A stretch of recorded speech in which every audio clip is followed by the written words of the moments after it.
ফেব্রুয়ারিতে জাতীয় নির্বাচন বললেন আইন উপদেষ্টা। গণভোট ইস্যুতে ঐক্যমত্য না পৌঁছালে একক সিদ্ধান্ত প্রধান উপদেষ্টার। চড়া রাজধানী নিত্যপণ্যের বাজার, এখনো বাড়তি দামে বিক্রি হচ্ছে সবজি। নিয়ন্ত্রণে কার্যকর পদক্ষেপ চান ভোক্তারা।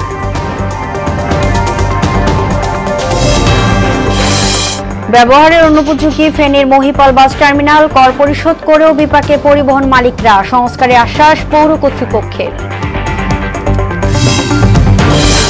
এবং যুদ্ধবিরতি বজায় রাখতে রাজি পাকিস্তান আফগানিস্তান। ৬ নভেম্বর ইস্তাম্বুলে বৈঠক। সীমান্ত সংঘাতে সতর্ক থাকবে দুদেশ।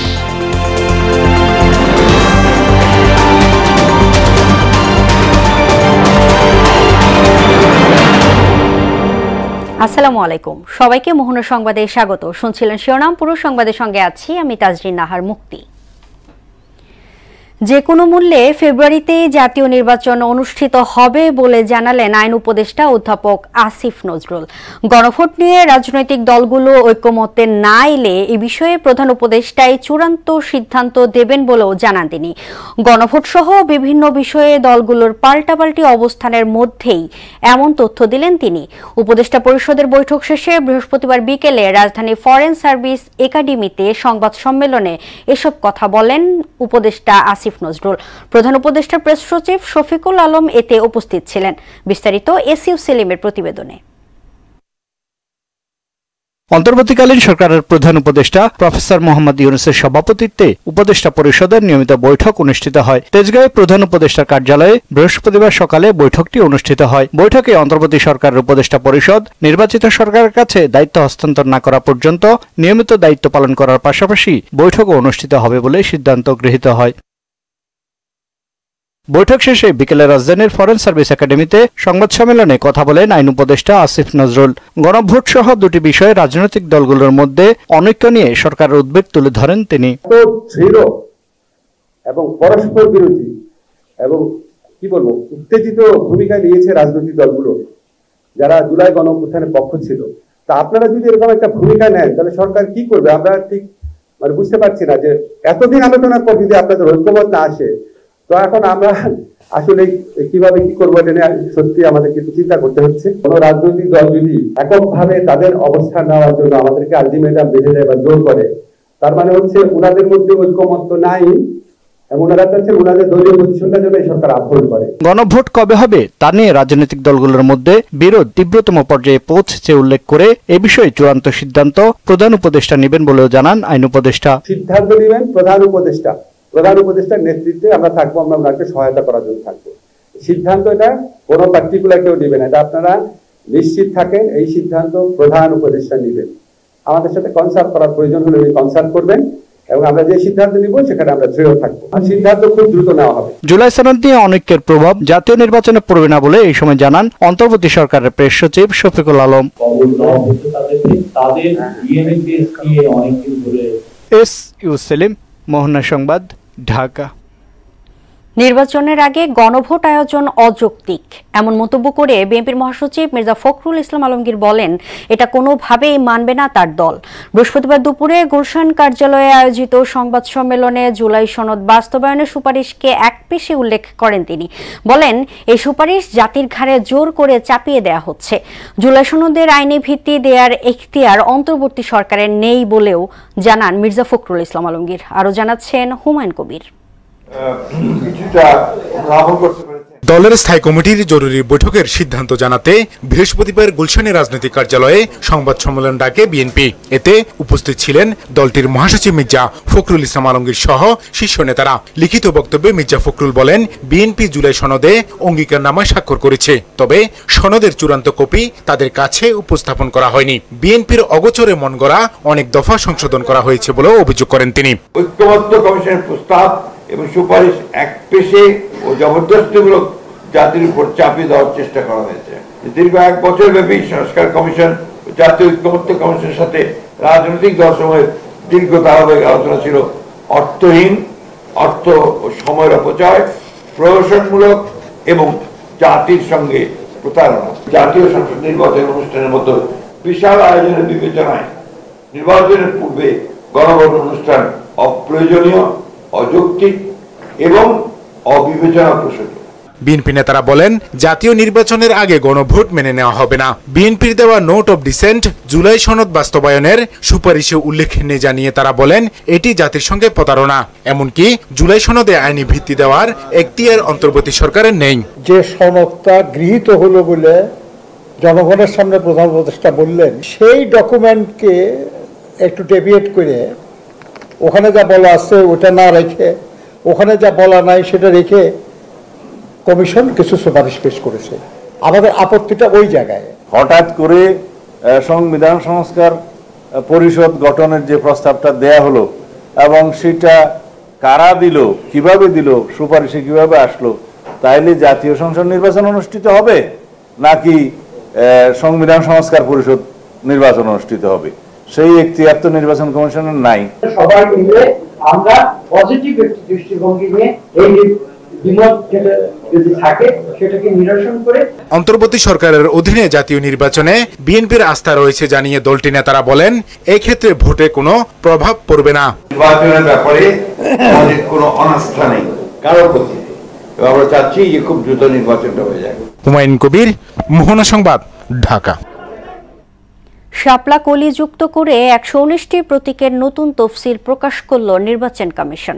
তবে কোনো চাপে নয়, নিজস্ব বিবেচনায় এই সিদ্ধান্ত বলে জানিয়েছে ইসি। বৃহস্পতিবার নির্বাচন ভবনে সম্পর্কিত এক ব্রিফিংয়ে এই তথ্য জানান ইসির সিনিয়র সচিব। আপত্তি থাকায় তফসিলভুক্ত 16টি প্রতীক বাদ দেয়া হয়েছে বলেও জানান তিনি। এমআর আসাদের রিপোর্ট। বৃহস্পতিবার বিকেলে বিভিন্ন মন্ত্রণালয়, বিভাগ ও কর্তৃপক্ষের সঙ্গে মত বিনিময় সভায় বসে নির্বাচন কমিশন। ত্রয়োদশ জাতীয় সংসদ নির্বাচন ঘিরে প্রাক প্রস্তুতিমূলক সভায় অংশ নেন সংশ্লিষ্ট সচিব ও মহাপরিচালকরা। সভা শেষে ইসি সচিব আখতার আহমেদ জানান, জাতীয় নির্বাচন সুষ্ঠু ও শান্তিপূর্ণ করতে সংশ্লিষ্টদের নির্দেশনা দিয়েছেন সিইসি এএমএম নাসিরউদ্দিন। সরকারি ব্যাংক যারা কাজ দায়িত্বরত আছেন তাদেরকেও আমরা এর ভিতরে অন্তর্ভুক্ত করব, যাতে তালিকাটা আমাদের বড় হয়, আমাদের এখান থেকে সুষ্ঠুভাবে আমরা তাদেরকে ভোট গ্রহণ কর্মকর্তাদের প্যানেলটা তৈরি করতে পারি। প্রতীকের তফসিলে পরিবর্তনের বিষয়েও কথা বলেন আখতার আহমেদ। জানান, আপত্তি থাকায় বাদ দেয়া হয়েছে 16টি প্রতীক। মন্তব্য আমরা শুনেছি যে এটা রাখলে কেন, এটা না রাখলে ভালো হতো, এটা রাখা কি যৌক্তিক হয়েছে কিনা, এরকম এই বিবেচনায় আগে যে 115টা প্রতীক ছিল তার থেকে আমার যতদূর মনে পড়ে আমরা 16টা প্রতীককে বাদ দিয়ে নতুন করে প্রতীক নিয়ে আমরা 119টা প্রতীক এবার শিডিউলভুক্ত করা হয়েছে। তফসিলে শাপলা কলি কারো চাপে নয়, কমিশনের নিজস্ব বিবেচনায় যুক্ত করা হয়েছে বলেও দাবি করেন ইসি সচিব। নতুন যে প্রতীকগুলোর ভিতরে আসছে সেখানে শাপলা কলি রাখা হয়েছে। এটা ইলেকশন কমিশন মনে করেছে যে শাপলা কলিটা রাখা যেতে পারে। এটা কারোর কোনো দাবির বিষয় তো প্রাসঙ্গিক না। আগামী সপ্তাহেই নতুন রাজনৈতিক দলের নিবন্ধন চূড়ান্ত হবে বলেও জানান আখতার আহমেদ। সেই তথ্যগুলো নিয়ে এখন আমাদের মাননীয় কমিশনার আনোয়ার সরকার সাহেব এটা পর্যালোচনা করছেন। এমআর আসাদ, মোহনা সংবাদ, ঢাকা। এনসিপি শাপলা কলি নয়, শাপলার প্রশ্নে আপোষহীন বলে জানালেন দলটির মুখ্য সমন্বয়ক নাসির উদ্দিন পাটোয়ারি। বৃহস্পতিবার রাজধানীর বাংলা মোটরে দলের অস্থায়ী কার্যালয়ে এক সেমিনারে এই কথা বলেন তিনি। নাসির বলেন, এনসিপি শাপলার প্রশ্নে আপোষহীন, এ নিয়ে এক বিন্দুও ছাড় নয়। এতে অংশ নিয়ে বর্তমান কমিশনের পুনর্গঠন ছাড়া সুষ্ঠু নির্বাচন সম্ভব নয় বলে মন্তব্য করেন এনসিপির নেতারা। এনসিপি শাপলা চায়, এনসিপি শাপলা নিয়ে নির্বাচন করবে। শাপলার প্রশ্নে আমরা আপোষহীন, শাপলা নিয়ে আমরা এক বিন্দু ছাড় দিতে চাই না। এই জন্য নির্বাচন কমিশনের কাছে আহ্বান থাকবে যে আপনারা শাপলা তালিকায় দ্রুত অন্তর্ভুক্ত করে এনসিপির যে অধিকার তাকে বুঝিয়ে দিন। আমরা একটু স্বস্তিতে নির্বাচনের প্রক্রিয়াটা যেতে চাই। জুলাই আন্দোলনকালে আশুলিয়ার 6 লাশ পোড়ানোর মামলায় 16তম দিনের সাক্ষ্য গ্রহণ শেষ হয়েছে। বৃহস্পতিবার ট্রাইব্যুনাল 2-এর চেয়ারম্যান বিচারপতি নজরুল ইসলাম চৌধুরীর নেতৃত্বাধীন 3 সদস্যের বিচারিক প্যানেলে এই সাক্ষ্য গ্রহণ হয়। গত বছর 5 আগস্ট আশুলিয়ার পুলিশের গুলিতে আহত মোহাম্মদ সানি মৃধা সোহানের জবানবন্দি নেওয়া হয়। আগামী বুধবার এই মামলার পরবর্তী সাক্ষ্য গ্রহণ নেওয়া হবে বলেও জানান ট্রাইব্যুনাল। এদিকে জুলাই আন্দোলনে চট্টগ্রাম ছাত্রদল নেতা ওয়াসিম হত্যা মামলায় সিএমপির সাবেক কমিশনার সাইফুল ইসলামকে গ্রেফতার দেখিয়েছে আন্তর্জাতিক অপরাধ ট্রাইব্যুনাল। লাগামহীন বাড়ছে রাজধানীর নিত্যপণ্যের দাম। শুক্রবার এলে তা যেন আরও নিয়ন্ত্রণহীন হয়ে পড়ে। সবজির দাম এখনো নাগালের মধ্যে আসেনি। নতুন করে বেড়েছে পেঁয়াজের দাম। চাল আমদানির ফলে উচ্চমূল্যে স্থিতিশীল আছে বাজার। মাছের দাম অনেক আগেই চলে গেছে নিম্ন ও সীমিত আয়ের মানুষের নাগালের বাইরে। গরু ও খাসির মাংস আগের দামে বিক্রি হলেও ওঠানামার মধ্যে আছে মুরগির দাম। দর্শক, এই নিয়ে আরো জানাতে সরাসরি যুক্ত হচ্ছেন আমাদের সঙ্গে সহকর্মী উষা ফেরদৌস। ফেরদৌস, শুক্রবার ছুটির দিনে রাজধানীর বাজার অন্য দিনের তুলনায় সাধারণত চড়া থাকে। আজ কি অবস্থা দেখছেন গেল সপ্তাহের তুলনায়, বিস্তারিত জানাবেন।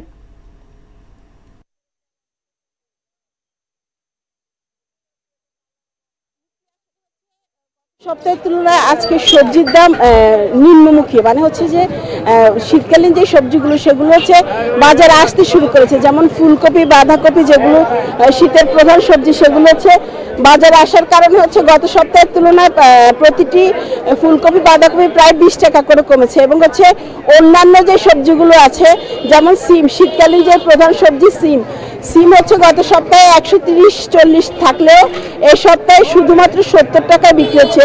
আর অন্যান্য যে সবজিগুলো আছে, যেমন তারপরে করলা, বরবটি, ঢেঁড়স, সেগুলো হচ্ছে প্রায় গত সপ্তাহের তুলনায় 10 থেকে 15 টাকা পর্যন্ত কমেছে। তবে হচ্ছে একটু বেড়েছে পেঁয়াজের দাম। যেমন গত সপ্তাহে পেঁয়াজ 70 টাকা ছিল বা 75 টাকা ছিল, এই সপ্তাহে 85-90, কোনো জায়গায় 90 টাকায় পেঁয়াজটা বিক্রি হচ্ছে।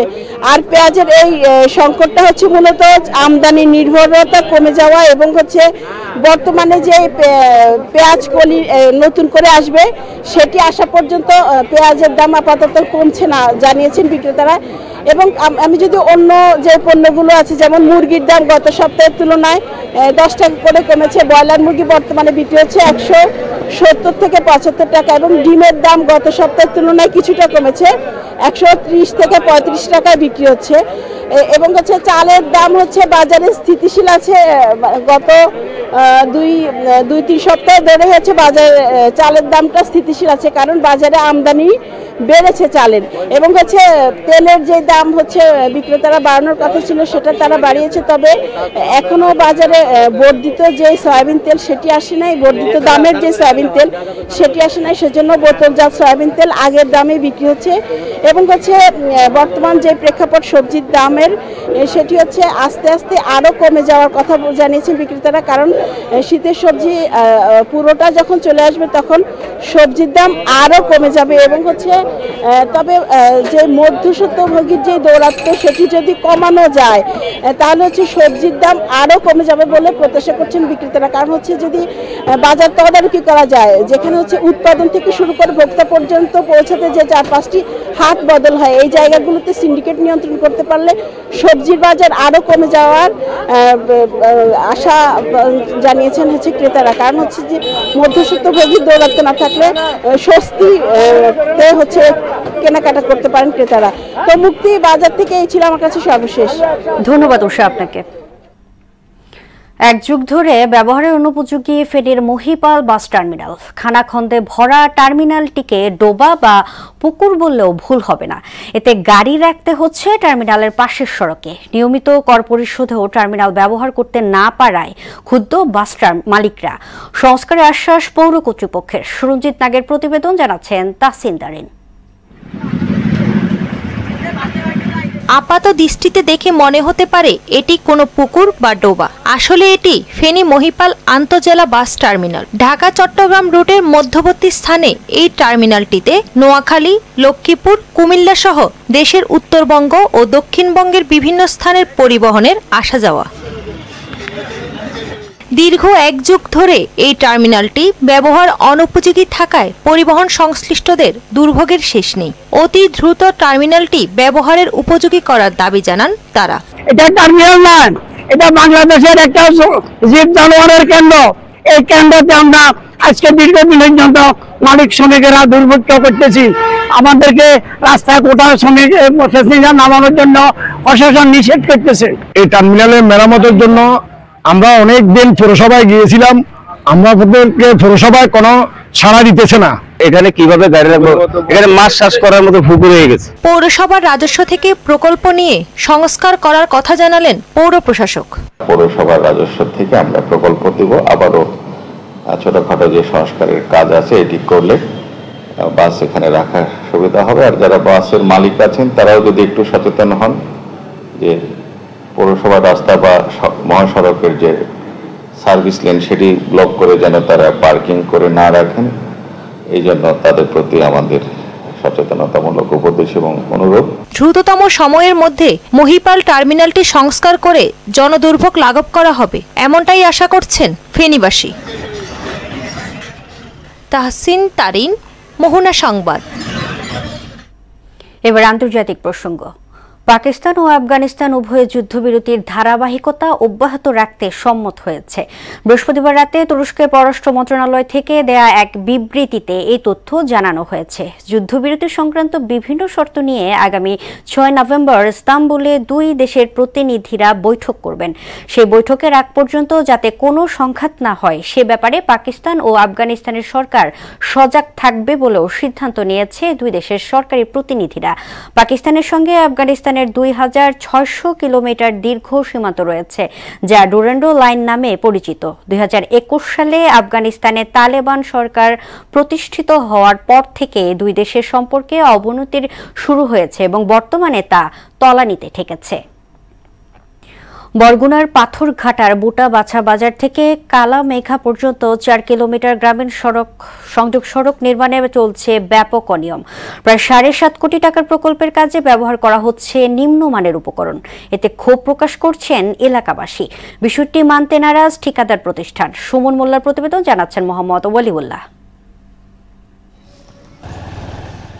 এক যুগেরও বেশি সময় পর বরগুনার পাথরঘাটার বুটাবাছা বাজার থেকে কালমেঘা পর্যন্ত 4 কিলোমিটার গ্রামীণ সংযোগ সড়ক নির্মাণ কাজ শুরু হয়। তবে শুরু থেকেই 7,32,325 টাকার প্রকল্পে কাজের মান নিয়ে প্রশ্ন তুলেছেন স্থানীয়রা। তাদের অভিযোগ, নিম্নমানের উপকরণ ব্যবহার করা হচ্ছে। সরকার রাস্তা করতেছে হ্যাঁ কাদা আর গোবর দিয়ে, মনে হয় লেহারা কয় আমাকে দরকার আছে, আমরা এই দিয়েই পাস করছি রাস্তা। কাদা বোদা ওই মিলিনে দিলেন আর কি দিতে আছে, এখন ওইটার কি অবস্থা করবে কেমনে বুঝবো আমরা। এককাল 2 নম্বর কাজ, মনে করেন ওইগুলো সব ওই দিক দিয়ে দূর দিয়ে ইট ভাঙ্গিয়া এরপর নিয়ে আসে এই জায়গায়। মাটি আর খাওয়া মনে করেন রোলার দেওয়ার সাথে একেবারে পানির মতো মিলে যায়, এটা তো কোনো মানেরই কাজ হইতে পারে না।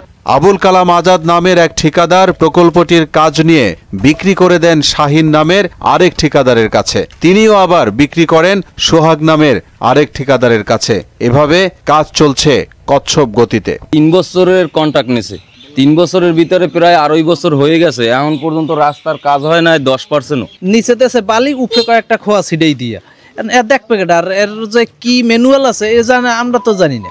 নিম্নমানের খোয়ার সাথে মাটি মিক্সের বিষয় জানতে চাইলে ঠিকাদার তা একেবারেই মানতে নারাজ। এখানে কোনো মাটি মিক্স কেউ করে না, এখানে লোকাল বালি মিক্স, 10% লোকাল বালি থাকবে আর বাকিগুলো খোয়া থাকবে। খোয়ার সাথে আপনার ছোট সাইজ একটা খোয়া, বড় সাইজ একটা খোয়া, এটা মিক্স করে তারপরে বালিটা তৈরি করা হয়। কাজের মান নিয়ে প্রশ্ন ওঠায় উপজেলা প্রকৌশলী জানালেন ঠিকাদারের সাথে কথা বলে ব্যবস্থা নেওয়া হবে। খোয়া নিম্নমানের যদি হয়ে থাকে, এটার ব্যাপারটা হচ্ছে যে আসলে এটার সাথে তো মিক্স করা থাকে, তো যেহেতু বালু মিক্স করা থাকে তো সেক্ষেত্রে আসলে খোয়ার কোয়ালিটি বোঝার উপায় নেই যে আসলে ভালো নাকি খারাপ। আমার মনে হয় যে এই ব্যাপারগুলা ঠিকাদার সাহেবকে আমি অবগত করতে পারবো এবং ইন ফিউচারে এই জিনিসটা আমি কারেকশন করতে পারবো। 2023 সালের 14 মে শুরু হওয়া এই প্রকল্প একই বছরের 26 সেপ্টেম্বর শেষ হওয়ার কথা থাকলেও সময় বাড়ানো হয় প্রায় 3 বছর। মোহাম্মদ ওয়ালিউল্লাহ, মোহনা সংবাদ। এবার সারা দেশে অনুষ্ঠিত সভা সমাবেশ নিয়ে প্রতিনিধিদের তথ্যচিত্রে দেখুন ডেস্ক রিপোর্ট।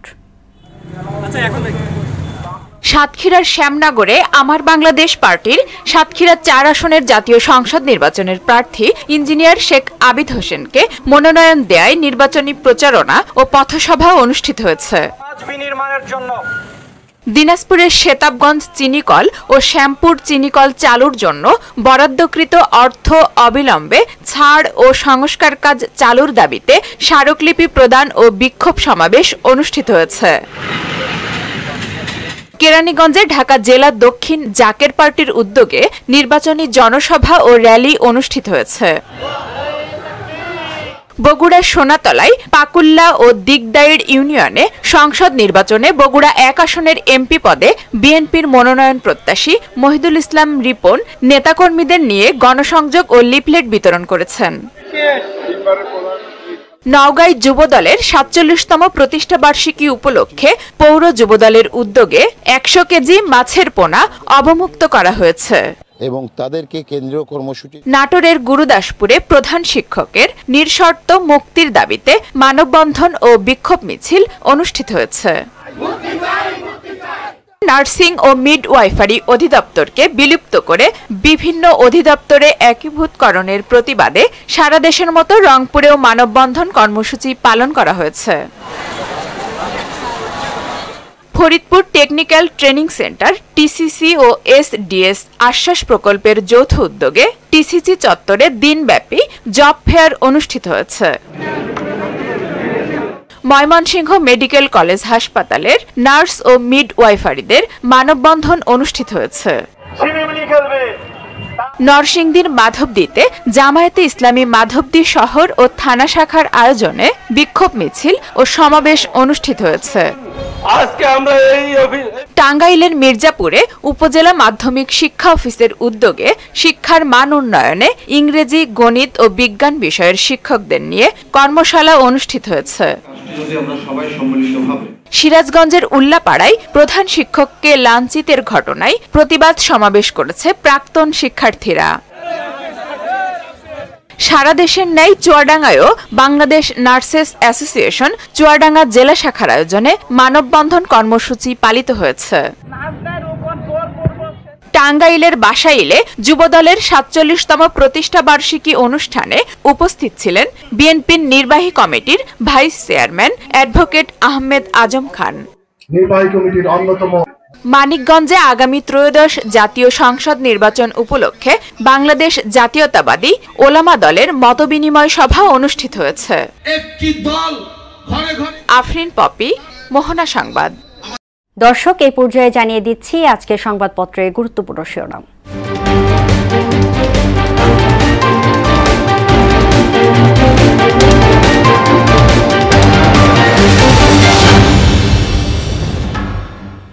দর্শক, প্রথমে আমার হাতে আছে প্রথম আলো। প্রথম আলো শিরোনাম করেছে, জাতীয় নির্বাচন ও গণভোট একই দিনে করার চিন্তা, আজকের মধ্যে আদেশ জারি চায় জামাত।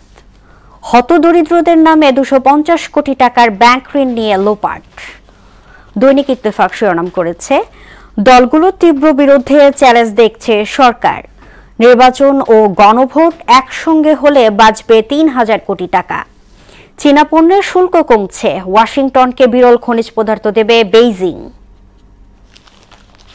সমকাল শিরোনাম করেছে, জুলাই সনদের কয়েকটি দফা অগোচরে বদল। জুলাই সনদ প্রসঙ্গে এনসিপি বিএনপি সই করে হ্যাঁ বলছে, না বলার সুযোগ নেই। আমের রাজ্যে খেজুর গাছের কদর।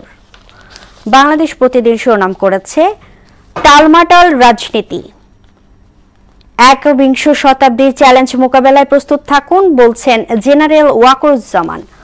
বিশ্ব তাকিয়ে আছে ডক্টর ইউনূসের দিকে। যুগান্তর শিরোনাম করেছে, নির্বাচন বানচালে হঠাৎ আক্রমণ আসতে পারে, জনমনে আতঙ্ক উৎকণ্ঠা। স্থায়ী কমিটির সংবাদ সম্মেলনে মির্জা ফখরুল, জাতীয় নির্বাচনে আগে গণভোট অযৌক্তিক। সংবাদ সম্মেলনে ডক্টর তাহের বলেছেন, নির্বাচনের আগেই দিতে হবে গণভোট। এবং সর্বশেষ the Daily Star, issues order to implement July charter by today, Jamaat. Rift among parties process challenge for the government. BNP Jamaat pointless debate fuelling education and certainty, NCP. এই ছিল সংবাদপত্রের গুরুত্বপূর্ণ শিরোনাম। শেষ করব মোহনা সংবাদ, যাবার আগে শিরোনামগুলো দেখে নিচ্ছি আরও একবার। ফেব্রুয়ারিতে জাতীয় নির্বাচন বললেন আইন উপদেষ্টা, গণভোট ইস্যুতে ঐক্যমত্য না পৌঁছালে একক সিদ্ধান্ত প্রধান উপদেষ্টার। চড়ায় রাজধানীর নিত্যপণ্যের বাজার। এখনো বাড়তি দামে বিক্রি হচ্ছে সবজি, নিয়ন্ত্রণে কার্যকর পদক্ষেপ চান ভোক্তারা।